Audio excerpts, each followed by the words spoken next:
gusto, como siempre, poder saludarles. Qué bueno que están con nosotros entre todos. ¿Sabían ustedes, o por lo menos eso dicen, que el voto es emocional y no racional? ¿Cómo es que votamos y cómo interviene el marketing político? De esto hablaremos hoy aquí entre todos. Bienvenidos.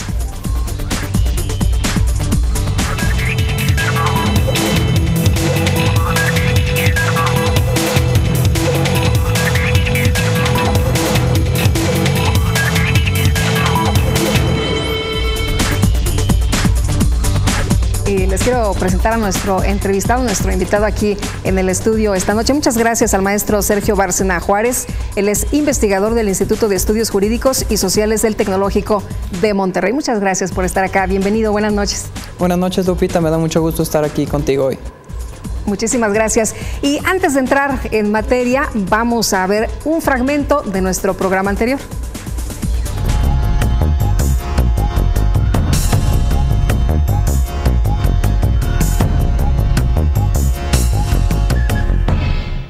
En nuestro programa anterior contamos con la presencia del consejero presidente del IEM, el licenciado Pedro Zamudio Godínez, con quien platicamos acerca del proceso para conformar el nuevo consejo del instituto y del inicio del proceso electoral 2014-2015. Sí, los organismos públicos locales electorales, que es el nombre genérico que se les ha dado, los OPLES, los que tienen elecciones el año que entra, el Consejo General del INE tiene ahora como atribución nombrar a los consejeros que integran estos órganos. Es importante comentar, porque ha surgido, o lo he escuchado en estos últimos días, si el Instituto Electoral del Estado de México ahora se llama OPLE México. No. OPLEMEX. Así es, no es así. El Instituto Electoral del Estado de México es una institución sólida que tiene muchos años trabajando y que lo seguirá haciendo, esperamos, con la prestancia con la que lo ha hecho. Uno de los compromisos del Pacto por México era modificar la manera en la que se integraban los órganos electorales a nivel local. De alguna manera, quienes propusieron esto en el Pacto por México decían que era necesario llevar los estándares de calidad que eventualmente ya se le pueden asignar al entonces IFE, ahora INE, para que fueran repetidos o reproducidos en los órganos estatales. El Instituto Electoral del Estado de México tiene una estructura muy amplia porque tenemos la lista nominal más grande del país. Tenemos 125 municipios, vamos a tener que integrar órganos en 45 distritos electorales en todo el estado.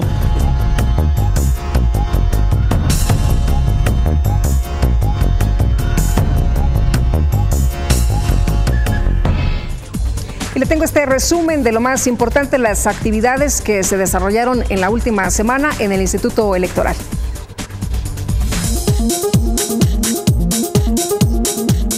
En sesión extraordinaria del Consejo General del Instituto Electoral del Estado de México, el consejero presidente del IEM, Pedro Zamudio Godínez, rindió la protesta de ley ante el órgano superior de dirección del instituto y posteriormente tomó la protesta a las consejeras y consejeros electorales del instituto, quienes tendrán a su cargo la organización, desarrollo y vigilancia del proceso electoral de diputados locales y miembros de los ayuntamientos 2014-2015. En sesión extraordinaria, el Consejo General del Instituto Electoral del Estado de México aprobó por unanimidad designar a Francisco Javier López Corral como secretario ejecutivo del instituto. La propuesta para esta designación fue realizada al órgano superior de dirección del instituto por parte del consejero presidente del IEM, Pedro Zamudio Godínez. Considerando que la materia electoral tiene una gran dinámica y registra cambios trascendentes que requieren ser estudiados y analizados a profundidad, el Instituto Electoral del Estado de México emitió la convocatoria para cursar la tercera promoción de la especialidad en Derecho Procesal Electoral, con el objetivo de que alumnas y alumnos amplíen su capacidad de argumentación, de expresión escrita y de participación en discusiones grupales, para desarrollar investigación en temas relacionados con la justicia electoral. La convocatoria se puede consultar en la página electrónica del Instituto ieem.org.mx.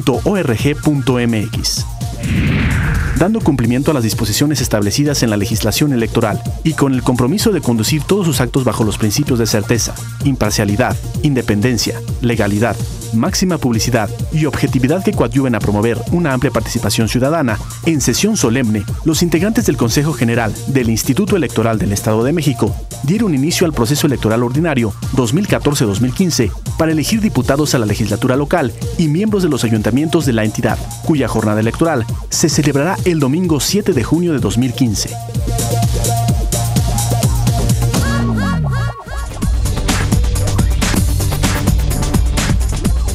Sergio, y si te parece bien preguntarte primero, ¿qué es esto del marketing político? Bueno, el marketing político es un conjunto de técnicas y métodos que se usan para inducir la participación electoral y sobre todo moverla hacia cierto partido o cierta preferencia. Lo que se intenta es al votante informarlo, pero a la vez persuadirlo de por qué ha de votar por una opción y no por otra. Es, creo yo, es un método no muy reciente, siempre ha existido esa idea desde Cicerón existía, en la República Romana existía esa pregunta de cómo hacer... ¿Nos vamos hasta allá? Hasta allá, imagínate, de cómo hacer que la gente vote por mí, cómo convencerla de que yo soy la mejor opción. E incluso mucho antes, en la antigua Grecia ya se hacían sobre todo los sofistas, esta pregunta, bueno, ¿cómo vamos a persuadir y a seducir a las personas para que apoyen una decisión y no otra? Y el desarrollo más importante de la mercadotecnia política se dio sobre todo después de la Segunda Guerra Mundial, cuando se contó con los insumos, sobre todo numéricos, con bases de datos, para ver qué es lo que determina que una persona vote por un partido o un candidato, o no vote, o vote por otro. Si hablamos desde Cicerón en cuestión de campañas políticas y marketing, entonces ¿somos unos picudos a estas alturas del partido? Pues se puede decir que la mercadotecnia política hubo mucho tiempo que se mantuvo detenida. Y creo que el gran avance que se logró fue a partir de que hubo una democracia participativa y abierta en todo el mundo. Sobre todo, te comentaba, después de la Segunda Guerra Mundial, cuando en muchos países se dieron estas olas de democratización, lo que se esperaba era tener un medio de comunicación para que los partidos y candidatos informaran y persuadieran sobre por qué votar por ellos. ¿Cómo se distingue la mercadotecnia política de la mercadotecnia comercial? Al fin de cuentas, estamos hablando de un producto, ¿no?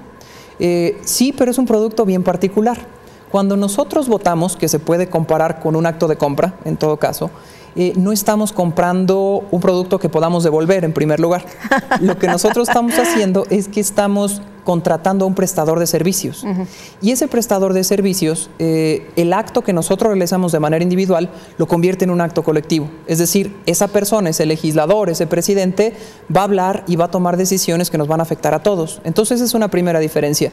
La compra de un producto no es lo mismo que la compra de un prestador de servicios. Lo segundo es que el plazo de tiempo de función de este elemento por lo general está delimitado en las democracias. Sabemos que el presidente tiene tantos años, en caso de que haya reelección puede volver a tener ese cargo, pero tienen plazos determinados y delimitados de funcionamiento, cosa que normalmente no ocurre con los productos. Y la otra característica es que cuando nosotros votamos o cuando intentamos hacer esta comparación entre el marketing político y el marketing comercial, la característica es que el marketing comercial actúa mucho con los sentimientos de las personas. Tiene que aludir mucho a esa noción de pertenencia, tiene que aludir mucho a otros valores que normalmente la mercadotecnia comercial no alude, o alude de una manera distinta, podría decirse. ¿El voto es emocional, no racional? ¿Esto es verdad? Mira, hay muchas escuelas que se han preguntado esto. En los años 40 aproximadamente, en Estados Unidos surgió esta que se llamaba la Escuela de Columbia, que es la primera que estudió el voto, de manera agregada y sobre todo con datos a partir de encuestas que se hacían individualizadas. Y llegaron a la conclusión de que el voto lo define la pertenencia a ciertos grupos sociales. Por ejemplo, si en mi familia o en mi colonia somos normalmente asiduos a votar por cierto partido, yo como individuo voy a tender a reproducir esos valores. Entonces esa fue una primera explicación. Después vino una reacción a esa manera de entender el voto que se dio también en Estados Unidos, en la escuela de Michigan, y ellos decían que la gente vota a partir de afiliaciones o de cercanías psicológicas. Ya no eran eventos sociales, sino eran cercanías psicológicas y afinidades. Por ejemplo, si yo normalmente estaba acostumbrado a ver que el partido tal era el que permeaba más fuertemente en mi familia o tradicionalmente es el que yo veía, el partido que yo veía que resolvía los problemas, entonces se genera una afinidad con ese partido, una afinidad psicológica, se le llama modelo sociopsicológico, y la gente empieza a votar con esa, llamémoslo así, con esa pulsión constante. A lo mejor también esto es algo que estudió esa escuela, a lo mejor de repente cambias de partido, pero siempre vas a volver al hogar, le llaman la tendencia a volver al hogar, porque tienes una afiliación psicológica ya muy cercana. Y otro de las reacciones que hubo a esos modelos es precisamente la del voto racional. Y estos plantean que la gente emite el voto tiene cierto costo. Costo de informarte, costo de platicar, de socializar y costo incluso de salir a votar. La gente asume esos costos siempre y cuando obtenga un beneficio. Y el voto racional se mide en dos maneras, retrospectivo y prospectivo. Uno, cuando vota de manera racional, dice, bueno, ¿y qué tan bien gobernó este partido o este candidato? Pero también cuando uno vota de manera racional, se pregunta, ¿y qué tanto yo puedo creerle a esta plataforma a la que yo me estoy adscribiendo, o la que pienso que va a resolver mis problemáticas? Entonces existen esas tres escuelas muy grandes de pensamiento. De manera real, algunos estudios, sobre todo en España, comprobaron que la gente cuando llega a la urna, el 90% ya tiene definido su voto. Es decir, es muy poco probable que incluso las campañas electorales modifiquen la tendencia del voto de las personas porque ya hay una afinidad y porque ya hay incluso un componente emotivo en el voto. Platicándolo también hace unos meses con Roy Campos, él decía que eso del voto... De Consulta Mitofsky, en efecto. Él fue al Tecnológico Monterrey a darnos una plática a un grupo de alumnos y a mí, y él nos comentaba esto que tú estás diciendo, el voto racional no existe. La gente de verdad no se detiene y hace cálculos matemáticos y dice qué tan probable es o qué tan bien me fue. Lo que la gente acaba haciendo es qué partido es el que en verdad me convence, con quién siento que mis valores están verdaderamente representados y no tanto en quién confío, sino a quién quiero, por así decirlo. Es mucho más caliente la decisión que con esa frialdad racional que se ha creído que existe. Ahora, no es ni una ni otra. Cuando los consultores hacen sus campañas y están haciendo sus propias hipótesis para saber qué tipo de votante hay, por ejemplo, en México, es muy difícil que se decanten por uno o por otro. Entonces, casi siempre en las encuestas tú vas a ver preguntas que llevan a pensar que el voto es racional, que te dicen, ¿y tu economía qué tal ha estado? ¿Ha mejorado con este partido? Ese es un argumento plenamente racional. Y hay otro que te dicen, oye, ¿con qué partido tú te sientes más identificado? Ese es un voto muchísimo, o apela al segmento mucho más sentimental del elector. Entonces creo yo que somos máquinas demasiado complejas, que para que se nos estudie y se nos descifre toma muchísimo tiempo. Tiene componentes de ambas. Claro. Bueno, vamos a regresar con el tema y me gustaría preguntarte cómo ha sido la evolución en México comparado con otras partes del mundo, por ejemplo Estados Unidos, ¿no? Que bueno, tiran la casa por la ventana cuando hacen las campañas, pero de regreso, si te parece bien esto, ¿seguro? Una pausa y enseguida estamos con usted aquí Entre Todos.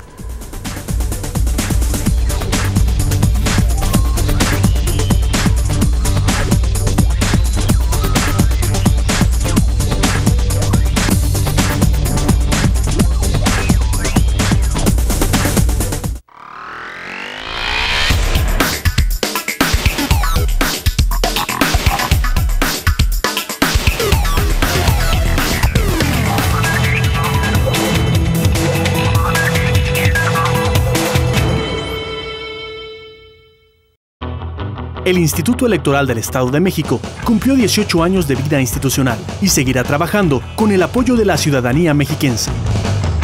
Una vez más, inicia un proceso electoral para elegir diputados locales y ayuntamientos el 7 de junio de 2015.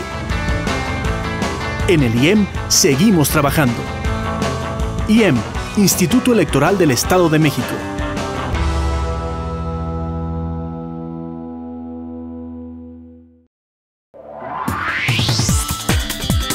Detrás de tu voto hay buenas noticias.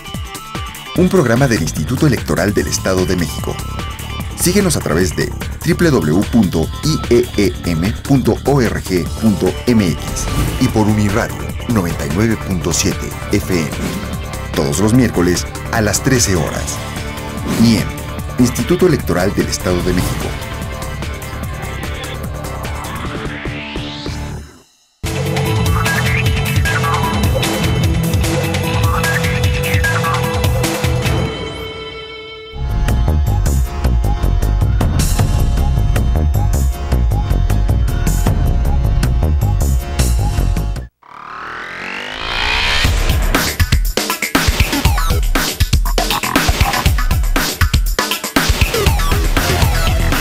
Pues sí influyen porque de ahí aprendo encuentro lo que busco de acuerdo a cualquier candidato para saber qué ofrece cada uno. Bueno, yo creo que sí influyen porque te dan la pauta que tú piensas mejor al elegir. Pues propiamente la campaña en sí no, porque uno ya trae sus ideas personales, entonces desde mi punto de vista influyen poco.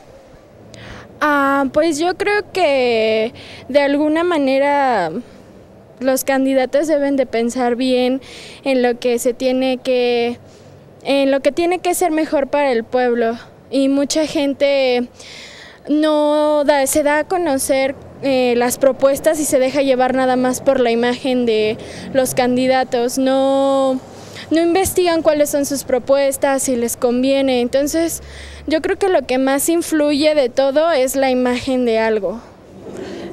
Pues dan a conocer a los candidatos y con eso nosotros tomamos la elección de quién podemos votar.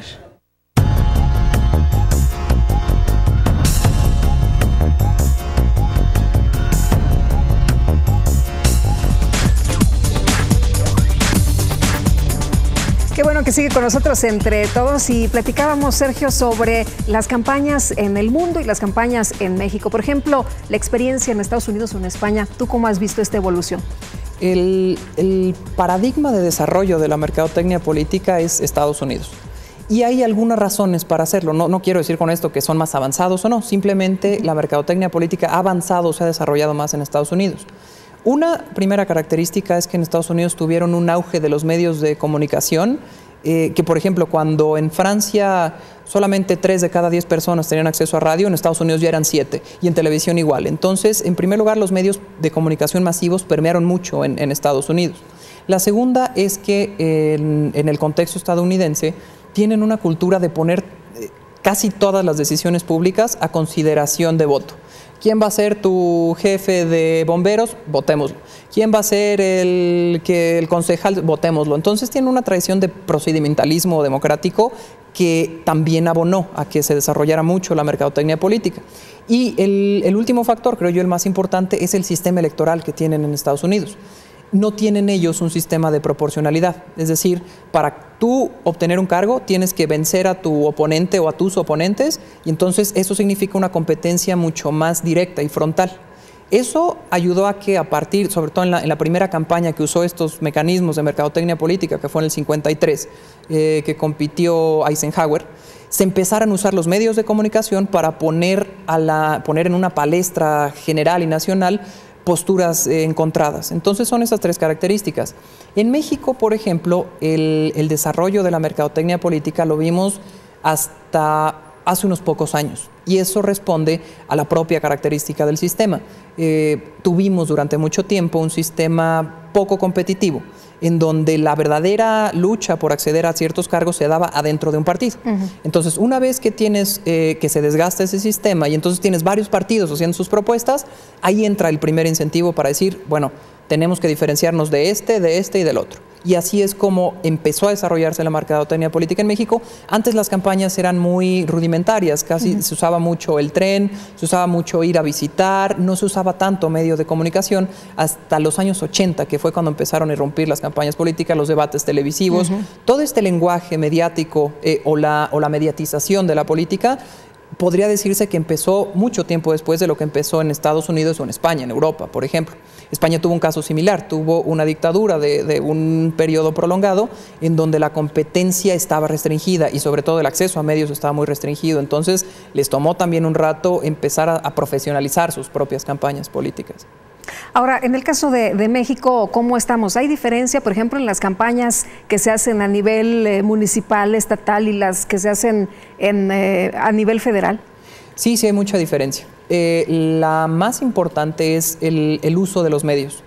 En las campañas municipales se usan medios muy distintos a la que se usan en las federales, y es natural. Las campañas federales buscan apelar a un segmento poblacional mucho más amplio, y en cambio en los municipios lo que se busca es establecer una cercanía, incluso directa, personal, entre el candidato y el votante. Por ejemplo, en las campañas municipales se usa mucho, sobre todo en el centro y sur de México, el perifoneo. Sale el candidato o manda carros el candidato con algún jingle, se escucha el jingle en el carro con una bocina alta y la gente se va enterando de esa manera de qué es lo que trae, cuáles son las propuestas. El candidato a veces sale en largas marchas, procesiones, tocando de casa en casa, cosa que no se ve mucho en las campañas federales. Esa es una. La otra es que en las campañas federales cada vez más hemos visto más una aparición de empresas dedicadas exclusivamente al marketing. En cambio, en las campañas municipales y locales todavía se recurre a buscar cuadros cercanos, incluso ver al compadre, el hermano, el tío, órale, ¿en qué me puedes ayudar? Es una naturaleza distinta. Lo que sí ha llevado es que se nota mucho la diferencia entre una campaña local y una campaña federal. Posiblemente, como se han replanteado las reglas, se vaya reduciendo esa brecha, porque se busca hacer que haya concurrencia entre procesos, porque se busca que haya una similitud incluso de la identidad partidaria, pero ahorita sí hay una clara diferencia entre cómo se hace una campaña local y una campaña federal. ¿Cuál es el impacto de tener marketing político y no tenerlo? ¿Cuál es la diferencia? ¿Cuál es el fondo de todo esto? Eso lo define mucho cada elección. Hay elecciones, por ejemplo, que desde antes de haber empezado ya se sabe cuál va a ser el resultado porque hay una ventaja clara de un partido, de un candidato. Pero cuando hay esos momentos que se les llaman coyunturas electorales en donde no se sabe si el votante va hacia un lado o hacia el otro y tiene cierto nivel de volatilidad, es donde las campañas de mercadotecnia política resultan importantísimas. Porque cuando hay segmentos de la población que están indecisos, es cuando entran los mensajes de persuasión, de decirles, de apelar a sus sentimientos o a sus emociones o a su razón de cualquier manera que se pueda y decir, bueno, tú que no sabes para dónde vas, vente para acá. Es muy difícil penetrar, por ejemplo, en un votante duro, a menos que se den casos de lo que mencionábamos hace rato de migración, pero siempre vuelven. Los votantes duros son los que ya jamás van a cambiar su percepción. Los que ya tienes en la bolsa, ¿no? Los que ya tienes en la bolsa. Que con todo y todo las campañas a veces ayudan a reforzar eso, ¿eh? Hay veces que las campañas y sobre todo los debates electorales no sirven tanto para ver quién ganó. Sirven para que el votante tenga argumentos y decir, mi candidato es el bueno porque miren que también se desempeñó.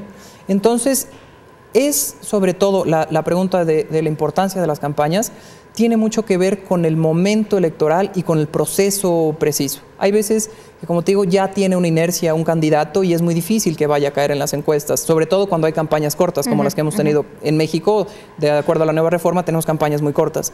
Entonces, las campañas cortas es difícil que modifiquen tendencias cuando ya hay diferencias notorias. Ahora, hemos visto en las campañas que, por ejemplo, no tenemos nosotros vela en el entierro, pero escuchamos en la Ciudad de México, en los medios a nivel nacional, escuchamos que están haciendo campaña para tal o cual entidad.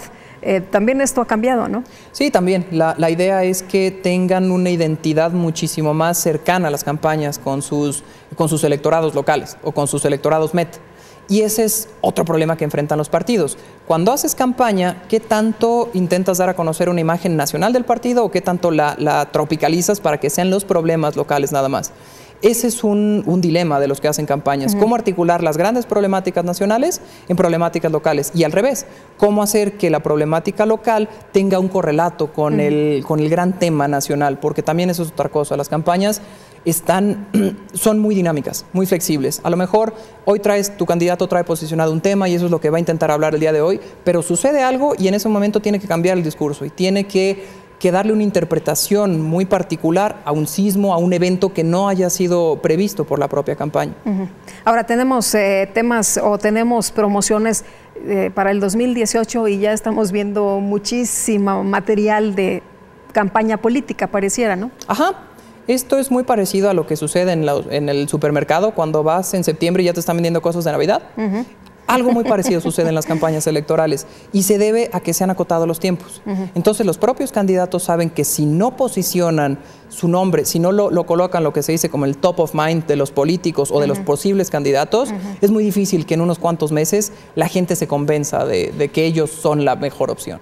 Ahora, tenía por ahí un dato, no sé si es contundente, pero veía un dato que decía que el 80% de la información que te dan se va diluyendo, ¿no? Se va perdiendo en los próximos días, en los 3 días. Yo te digo algo ahorita, en 3 días ya perdiste un porcentaje muy importante. Por eso la importancia y la insistencia de estar hablando de un tema o posicionando a algún político o posicionando una idea. Sí, exacto. Es muy difícil que un político permanezca en la mente de las personas por su linda cara o por su lindo discurso. Por lo general lo que se busca es vincular al político con algún tema. Esos son las campañas que actualmente se intentan hacer. Por ejemplo, tienes legisladores que solo se fijan en el tema de trata de personas o que solo se fijan en el tema de niñez y defensa de los derechos de la niñez. Cuando tú logras hacer ese nexo entre candidato o individuo y temática y partido, tienes un paquete mucho más transferible y más fácilmente comunicable al votante. Lo que se busca es darle esa identidad y que digan, la cara del defensor de niños es esta persona. Y entonces cuando salga a campaña diga, este es mi argumento y esta es mi forma de entender la problemática. En México, que a lo mejor es una, pero con eso basta para que se dé a conocer entre los electores. Es cierto, se tiene que estar reforzando constantemente al elector. Muy bien, pues nos quedamos con esta idea y vamos a unos mensajes. Enseguida estamos de regreso entre todos.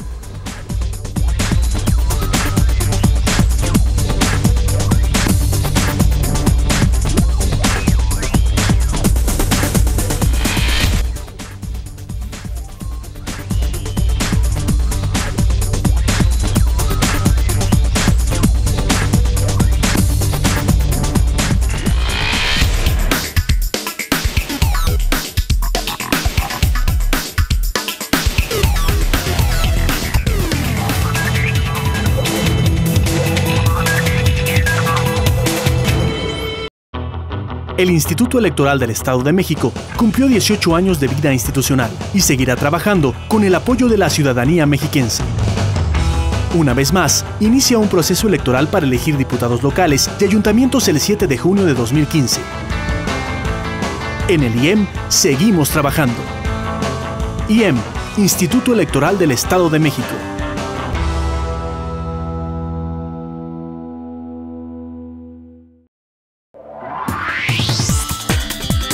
Detrás de tu voto hay buenas noticias. Un programa del Instituto Electoral del Estado de México. Síguenos a través de www.ieem.org.mx y por Uniradio 99.7 FM. Todos los miércoles a las 13 horas. IEM, Instituto Electoral del Estado de México.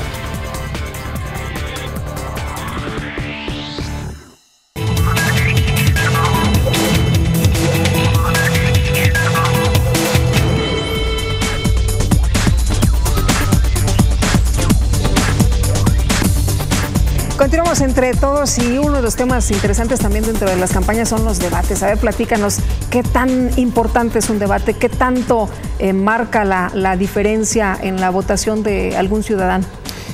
Lo importante de los debates, curiosamente, no son los debates, sino lo que sucede después del debate. A menos que exista un error muy grave de algún candidato, como se ha visto en algunas campañas locales, recuerdo una en Morelos, pasó por ejemplo en Estados Unidos en el debate de Kennedy-Nixon, se veía un Nixon muy nervioso y si se veía en la tele decías, bueno, pues este debate lo ganó Kennedy de calle, se veía mucho más seguro. Lo que importa sobre todo de los debates es cómo los propios candidatos y sus equipos interpretan eso o toman ciertos episodios del debate para después usarlos como continuaciones de campaña.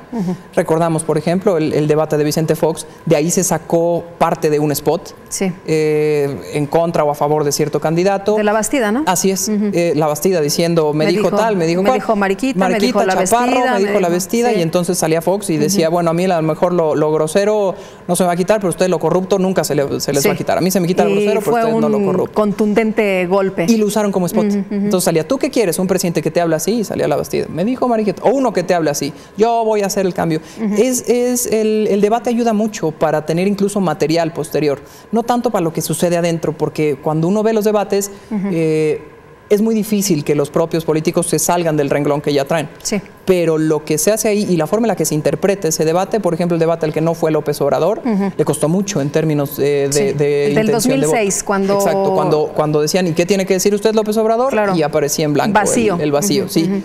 Eso, a lo mejor, si no se le hubiera dado la difusión como se le dio, no le hubiera hecho daño a López Obrador. Pero la forma en la que después hicieron un spot de, tú quieres un presidente que sea así, ausente, entonces ponían el espacio vacío. Es más que lo que sucede en el debate, cómo se interpreta posteriormente. O sea, lo que se usa, lo que se puede, digamos, como la carnita que se puede sale utilizar, del debate. ¿no? Que así sale es, del debate. Los debates son precisamente para eso. Decías hace unos momentos, en el debate no voy a convencer a alguien que va a votar por mí, decías hace unos momentos. Sí. La gente que ve un debate es para reforzar que su candidato es bueno. Exactamente. Que su candidato la hizo frente a los demás. ¿Es más bien de percepción? Exactamente. Lo que se hace es darle argumentos a tus votantes, a tu grupo ya de votantes que te apoyan, argumentos para decir, bueno, sí tengo un candidato que se sabe desenvolver, que sabe responder ataques, que sabe atacar, que es moderado, que tiene argumentos. Eso es lo que se busca, darle, cuando se prepara un candidato para un debate, le tienen que dar esas distintas facetas de saber atacar, pero también saber responder o también saber callar cuando no hay que seguir los debates. Es una, o las discusiones, se ha convertido ya también en una característica de las democracias, los debates. Por ejemplo, el debate más reciente, se hizo un ejercicio para ver cuál era el candidato más agresivo, cuál era el menos. Hubo una característica, por ejemplo, Enrique Peña fue de los menos agresivos, pero López Obrador fue de los que menos se suscribía a las temáticas que le decían. Le decían, vamos a tratar un tema económico, sí, y López Obrador hablaba de otra cosa, ¿no? Sí. Por ejemplo. O la característica de Cuadri, que fue una exposición de temas técnicos complejos, los aterrizó en realidades o en formas comunicativas muy comprensibles. Entonces, por ejemplo, a Cuadri el primer debate le ayudó mucho. Sí. Sí ayuda, da argumentos, pero lo importante es cómo los que están detrás de la campaña toman algunas cosas de ese debate para después argumentarlas. Y además se presenta como un ciudadano, como no un político, ¿no? Así es. Esa es la ficción que nos da el debate, ¿no? Este es un ciudadano platicando de los temas que todos sabemos, y la verdad es que es una ficción muy bien construida, es un discurso muy bien construido el que se hace en los debates. Y ese es el éxito. Y ese es el éxito, exacto. No hay ahorita democracia desarrollada que no ponga a sus candidatos a debatir, y la verdad es que los resultados que van a salir de ahí pues no son muy distintos a lo que ya se sabía. Es por eso que comentaba, no es tan probable que cambie de repente la tendencia hacia un candidato o hacia otro, a menos que haya un error grave, que uno se le vaya a golpes a otro, ahí sí hay modificaciones. Nos decías, por ejemplo, en el caso de España, que se daba por hecho un ganador, sucede un accidente y cambia la situación. Así es, ese es el claro ejemplo de una coyuntura no prevista, donde tienes una situación contingente que nadie se puede esperar, que nadie sabía que iba a suceder, y entonces de repente la temática que antes se traía, que era trabajo y educación, cambia por completo a seguridad. Y entonces ese realineamiento temporal y demasiado súbito que sucedió en la elección es lo que le dio el triunfo a otro candidato. Cosa contraria sucede, por ejemplo, en otro tema de estudio que se llama realineamiento electoral. Los realineamientos electorales son cambios en el electorado que suceden a lo largo de muchos años. Por ejemplo, un caso de realineamiento electoral se da en los países donde hay mucha migración, o en los estados en donde hay mucha migración. A lo mejor tienes un partido que normalmente gana, pero conforme la población va teniendo estas movilizaciones de largo tiempo, se van yendo o van llegando nuevos ciudadanos, o envejecen la base de apoyo de cierto partido, cambia por completo, pero a lo largo de mucho tiempo. Otro ejemplo claro de un movimiento de realineamiento se dio en Estados Unidos, cuando los votantes irlandeses empezaron a adquirir derechos, empezaron a organizarse, y entonces ellos modificaron las tendencias de votación que antes se tenía siempre hacia cierto candidato o hacia cierto partido. Oye, ¿qué se debe hacer? ¿Cómo se debe realizar una buena campaña? ¿O qué elementos se deben tomar en cuenta para realizar una campaña? Hay tres elementos fundamentales. El primero es la investigación, es decir, no llegar como asesor, analista o como constructor de campañas a tener corazonadas y decir, yo creo que a ver qué se me ocurre, ¿no? Y se me ocurre esto, como pegó esto aquí en Morelos, va a pegar en Tamaulipas. No, es más bien tener un conocimiento verdaderamente científico de cuál es tu votante, y no es solo de hacerle una encuesta hoy, no, sino darle un seguimiento, ver cuáles han sido sus preocupaciones, cuáles son las temáticas que se han colocado. Incluso después de hacer este tipo de encuestas, hacer estudios que dan información mucho más precisa, como son juntar grupos, los famosos grupos de enfoque. Juntas un grupo y ves dentro de las grandes tendencias cuáles son las cosas precisas que le interesan al votante y por qué sí votaría o no. Ese es uno, ya que se tiene la investigación. Lo segundo es tener una buena organización de campaña. Se necesita hacer otra organización adentro del partido, que sea la que una esté encargada del financiamiento, otra esté encargada, que haya una división muy clara de tareas, y que sobre todo hay un buen modelo de comunicación hacia adentro. Y el tercero ya es la implementación, es decir, todo ese esfuerzo que se hizo antes, llevarlo al candidato y que el candidato lo sepa manifestar, porque a lo mejor tienes excelentes equipos de campaña, pero a los candidatos se les olvidan los discursos, se ponen nerviosos, se ponen agresivos. Hay muchas formas de que el candidato arruine una buena campaña, o hay casos contrarios, en donde los equipos de campaña les falta mucha profesionalización y el candidato con su carisma puede de repente hacer improvisación, voltear las cosas y tiene un resultado que nadie hubiera esperado. Sí, son tres cosas: investigación, organización y la materialización de todo eso en un candidato firme. Oye, en el caso de la tecnología, ¿cómo está jugando ahora? ¿Se está utilizando bien? En México ya sabemos, porque lo que vimos en Estados Unidos con el presidente Obama y su campaña fue pues prácticamente un fenómeno. Sí, en efecto. El éxito de Obama fue la recaudación de fondos primero y el uso de una imagen, si se le puede decir, una imagen en las redes que fuera muy cercana al votante. En el caso de México, tenemos la gran ventaja de que no hay una legislación muy rígida en torno a eso. Todavía está muy abierto, de hecho no se ha legislado de manera precisa si se pueden mandar correos, si se puede, qué tanto deben tener los contenidos en Twitter, en Facebook, las fotos de Instagram. Está todavía muy abierto. Entonces, ahorita es un buen momento para que todos los candidatos y los partidos empiecen a explorar cierto tipo de campañas. Yo no quiero también caer en el lugar común de quien usa bien Internet gana la campaña, porque hay que ser honestos, no todos los mexicanos tienen acceso a Internet. Entonces esa es una primera limitante.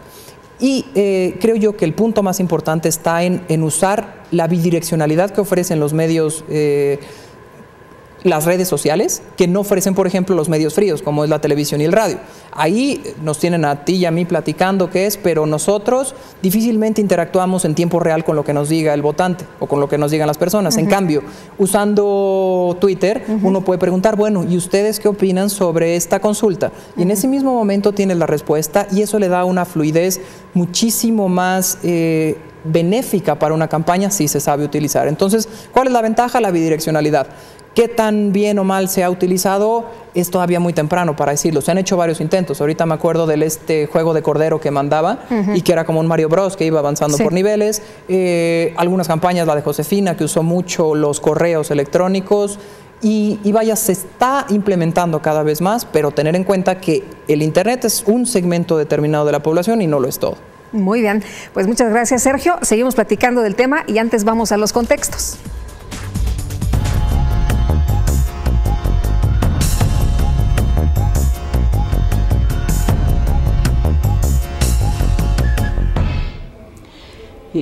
El proceso de consolidación democrática en nuestro país debemos reconocer que se ha visto fortalecido, es fuerte, se ha visto muy dinámico en los últimos 3 lustros.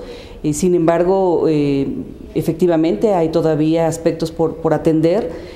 Uno de los factores que considero puede ser motivo de poner más atención y tiene que ver con la propia participación de organizaciones de la sociedad civil en diversos sectores. Me refiero desde el espacio urbano, espacio metropolitano, tenemos diversas complicaciones, problemáticas en las que podríamos estar participando.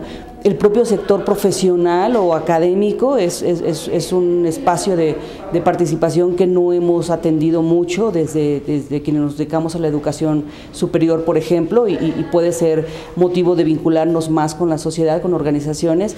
En el medio rural, asociado siempre, desde luego, con el medio urbano en materia del cuidado de los recursos naturales, en materia productiva, participar más desde los productores agrícolas, no solo en defensa de los recursos naturales, sino también en materia de gestión por mejores formas, digamos, de colocar su producción, de gestionar y demás, de tener más presencia en tanto un sector económico y ciudadano importante en nuestro país y en algunas entidades mucho más.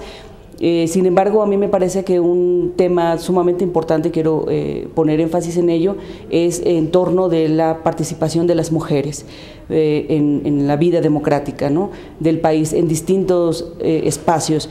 Un gran sector que está desatendido y que no se ha cuidado más su participación es el sector de las mujeres rurales, por ejemplo, en distintas entidades. El medio rural tiene una presencia de mujeres muy amplia, están ahí las mujeres, las ciudadanas, con muchas carencias, por ejemplo, y sin embargo, si bien se ha ampliado la participación de las mujeres en general, sí es importante tomar en cuenta que hay muchas mujeres que aún no están siendo representadas.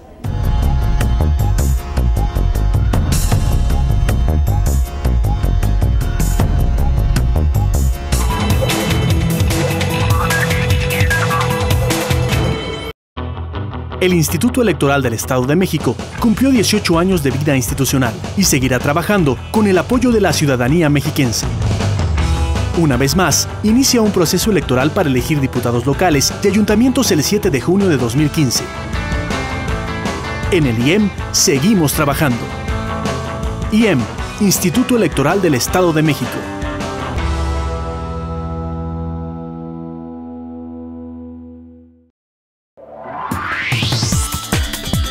Detrás de tu voto hay buenas noticias. Un programa del Instituto Electoral del Estado de México.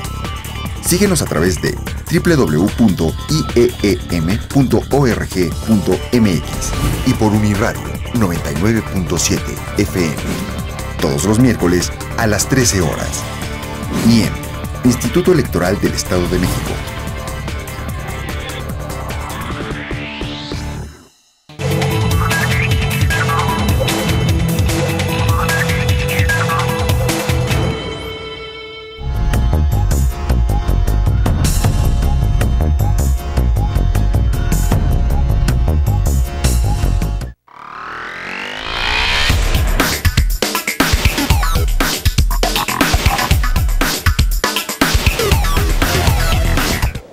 Pues presionan a uno ya en los últimos momentos. No, de ninguna forma. Ya la vocación política o la tendencia, o si eres simpatizante de algún partido, yo creo que no va a influir. Yo creo que influye más en el mercado que está indeciso o en el electorado que se guía también por el candidato, si no tiene un partido ya fijo por el cual votar. Pues en mi caso poco. Yo tomo la decisión desde mucho antes de que empiecen con sus bolsitas de regalo, con sus botecitos, no. Yo tomo mi decisión antes. No influyen. No, yo me dedico a ver aspectos de la realidad de nuestro pueblo y qué es lo que ofrece cada uno de los candidatos. Y sobre eso me baso en mi voto. Pues a veces dependiendo de cómo manejen la campaña, pero principalmente son mi forma de pensar lo que determina el voto hacia un partido. Pues a veces influyen mucho, ¿no? Porque a veces si no sabemos de alguna cosa, cómo enterarnos de alguna circunstancia, por medio de eso nos informamos y sabemos qué es lo que está pasando. Pues simplemente es una forma de conocer mi preferencia hacia algunos candidatos, ¿verdad? Y esto nos hace mantenernos informados del origen y el currículum de cada uno de los candidatos.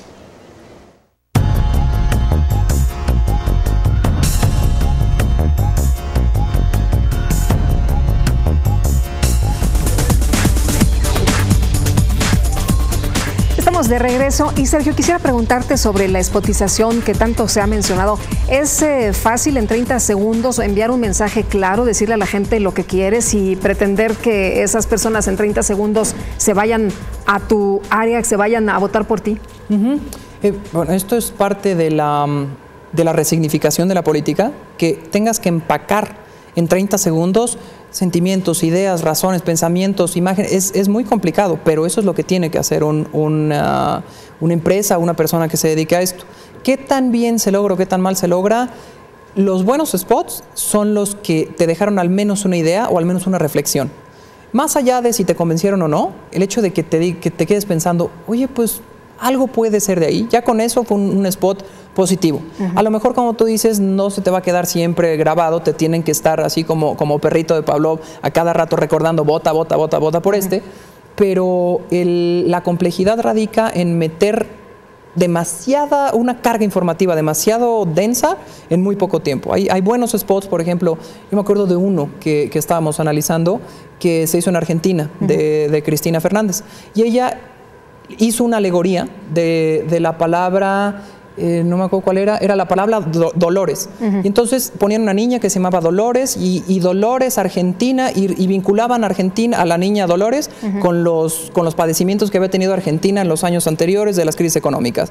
Y entonces dicen cómo Dolores creció y se le cambió el nombre a Esperanza Argentina. Y con eso, con esa simplificación que a la vez demanda mucha capacidad técnica comunicativa, se logró un mensaje bastante redondo en ese sentido. Entonces, sí se puede. Sí se puede, claro. O sea, con una idea clara, contundente. Con una idea clara y contundente. Finalmente, lo que las campañas tienen que decir se puede reducir a una frase. Ese es el trabajo también de un eslogan. Claro. Toda una campaña tienes que reducirla a una frase o a 30 segundos. Sí, eso se tiene que poder, en efecto. Ahora, las campañas sucias, ¿qué pasa con esto? Bueno, en México actualmente ya no se permiten este tipo de campañas que hagan denostación. La ley lo prohíbe, ¿no? Ya la ley lo prohíbe la reforma electoral después de una campaña sucia que sí afectó a un candidato, que fue López Obrador en la primera campaña que compitió. Se pensó que esto no abonaba y no beneficiaba a la democracia.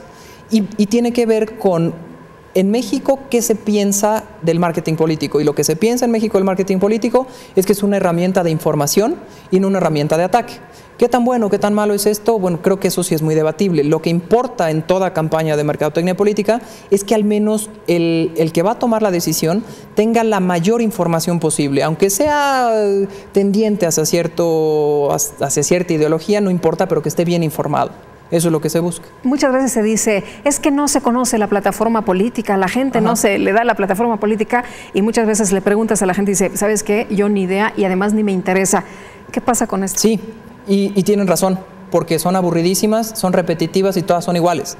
La gran mayoría, cuando nosotros hacemos el ejercicio de comparar plataformas políticas, varían en 1 o 2 puntos, o en la forma, o en la intención de convencimiento, pero los temas de una elección siempre van a ser los mismos. Siempre vas a tener las mismas preocupaciones que vas a ver reflejadas en la campaña política y en la plataforma como el modo de resolver esas problemáticas, pero son casi todas las plataformas iguales, no hacen propuestas muy distintas las unas a las otras, ni tampoco propuestas demasiado aventuradas. Es lo que las caracteriza, son demasiado conservadoras las plataformas políticas. Entonces, tampoco hay que preocuparnos de no la leí, pues no, porque no te vas a encontrar con nada nuevo que te encuentres en una carta a Santa Claus, en ese sentido. Oye, apoyarse solo en la publicidad, ¿eso puede ser algo positivo?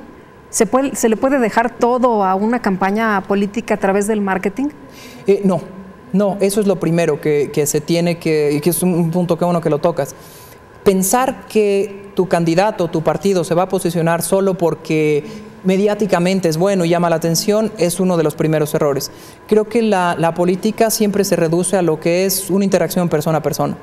Y aquel candidato que puede convencer persona a persona tiene un efecto multiplicador, porque esa persona no la convenció el mensaje que vio en tele, la convenció el mismo candidato y le dijo, oye, pues te doy razón o te doy al menos el beneficio de la duda de que tienes un buen programa, que tienes una buena plataforma o que tienes una buena intención. Con eso creo yo que las campañas, y con esto se puede ir cerrando la idea que planteamos desde un principio, tienen también un componente social muy importante. No solo es el componente mediático, sino la interacción persona a persona, el que el candidato sepa hablarte, sepa acercarse a ti, que tenga eso que se conoce como don de gentes, por un lado importa. Y por otro lado también importa saber, porque hay normalmente 2 tipos de candidatos, el candidato muy cercano y el candidato muy profesionalizado. Lo que importa es tener un punto medio, en un candidato que tenga conocimientos técnicos, pero que además se vea que tiene cierta empatía con los problemas de las personas. ¿Estamos viendo campañas inteligentes, interesantes, o estamos viendo campañas vacías y cosméticas, como señalan algunos? Yo diría que son campañas todavía muy conservadoras en México. Si uno las compara con campañas de otros lugares del mundo, los spots tienden a ser todavía muy repetitivos, demasiado líricos, poco directos. Todavía creo que no hemos llegado a ese punto crítico, a esa masa crítica del segmento comunicativo, en el que se atrevan ahora sí los partidos a romper los esquemas del spot tradicional o del cartel tradicional. Siempre vemos el cartel del candidato sonriendo y con su propuesta al lado. No ha cambiado mucho el lenguaje aquí en México, cosa que sí sucede en otros países del mundo o en otras localidades del mundo. Es más, por ejemplo, en lugares donde hay más confrontación social y donde hay más pugna entre partidos, es donde a lo mejor tienen incentivo los partidos para intentar algo nuevo. ¿Qué pasa en las campañas políticas? ¿Cómo ves la situación ahora que nos has hecho un recorrido incluso histórico por las campañas políticas, el marketing político? ¿Cómo podemos esperar en el 2015 que se venga todo esto? Bueno, porque es la elección que tenemos en puerta, ¿no? Exactamente. Bueno, en primer lugar va a ser una elección con nuevas reglas. Eso es lo primero. Y con un nuevo juez. Que pues, si uno piensa qué tantos cambios hay, a lo mejor no son grandes cambios, pero a lo mejor lo que vamos a tener en México es que conforme se busca que se hagan concurrentes los procesos federales con los procesos locales, lo que importe más sea una mediatización de los mensajes. Vamos a ver, creo yo, mucha más exposición mediática de los partidos y de los candidatos. Vamos a ver además lo que se conoce como los efectos de arrastre, que si tienes un buen candidato federal, va a arrastrarte a los candidatos locales precisamente por la concurrencia. Y creo yo que lo que más se va a estar experimentando es en las campañas esto que se conoce como la mercadotecnia política 2.0. Va a haber, eso sí, más actividad en las redes sociales. Se van a buscar equipos de candidatos que logren atraer a ese segmento que todavía es volátil, el del votante joven. Creo que ahí está el secreto de las siguientes campañas. En el votante joven, que en estas últimas elecciones algunos fueron muy críticos del sistema mediático y de comunicación política que tenemos en México. Eso es un gran punto de oportunidad, un gran segmento de oportunidad. Y la otra es cómo apelar a muchos votantes que ya están desencantados de la propia política, votantes ya un poco más grandes que nunca se adscribieron a un partido a otro. Esos van a ser los dos centros de atención de las campañas. Ahora, el conocimiento del electorado, tú mencionas hace unos segundos, es muy importante. ¿Cómo se le hace precisamente para llegarle a estos grupos, a estos sectores que tú dices van a determinar una elección? Por ejemplo, a los jóvenes hay algo que se ha hablado mucho y que creo yo no se ha implementado todavía en las campañas políticas, que es el viejo paradigma de que los jóvenes quieren cambio y quieren esto y así es como se les trata. Esos moldes en los que se metía antes a los segmentos electorales es lo primero que pienso yo tendríamos que romper. A lo mejor esa idea del joven quiere cambio no es necesariamente así. A lo mejor el joven quiere estabilidad, a lo mejor el joven quiere otros incentivos para votar de los que normalmente se piensa. Entonces, si se hace una buena incluso modelización teórica del votante joven para después, con base en eso, hacer una encuesta que dé datos verdaderamente relevantes. Pregúntale, ¿no? Exactamente, empezar por pero preguntar bien. Sí. Es también todo un arte. Saber qué preguntar a quién y preguntarlo bien, porque hay muchas encuestas y encuestadoras que hacen preguntas o que van amañadas, o que ya te empujan hacia cierto lugar, o que no generan información más allá de prefiero A a B. Me parece que las encuestadoras también van a jugar un papel cada vez más importante en la democracia mexicana y que en las elecciones pueden llegar a influir mucho. Existen dos efectos, por ejemplo, de las encuestadoras y de los medios sobre el votante, es algo que no platicamos y que también es relevante. Por ejemplo, cuando un candidato va por encima de otro, hay un efecto que se conoce como el efecto underdog, que es los votantes dicen, oye, pobrecito de para que no pierda, vamos a votar por él. A lo mejor con eso gana. Y entonces esos candidatos que no tenían grandes expectativas empiezan a crecer. O hay un efecto contrario, que se conoce como el efecto bandwagon, que es los votantes dicen, si va ganando, nos subimos a por eso le llama bandwagon, nos subimos a esa carreta y ahí votamos, todo lo demás no importa. Entonces los medios también tienen una influencia muy importante sobre el votante. Tiene que ver, por ejemplo, con las teorías de lo que se conoce como la espiral del silencio. Sí. Lo que digan las personas de los medios influye mucho en el voto también. O sea, lo que diga un líder de opinión vale mucho, cuenta mucho. Tiene peso. En efecto. Muy bien. Sergio, te aprecio mucho que hayas estado con nosotros aquí entre todos esta noche. Muchísimas gracias. El gusto fue mío, Lupita. Gracias a ti. Muy amable. Y muchas gracias también a usted por habernos acompañado entre todos. Le deseo que pase muy buena noche, una muy buena semana y nos vemos la próxima. Que la pase usted muy bien.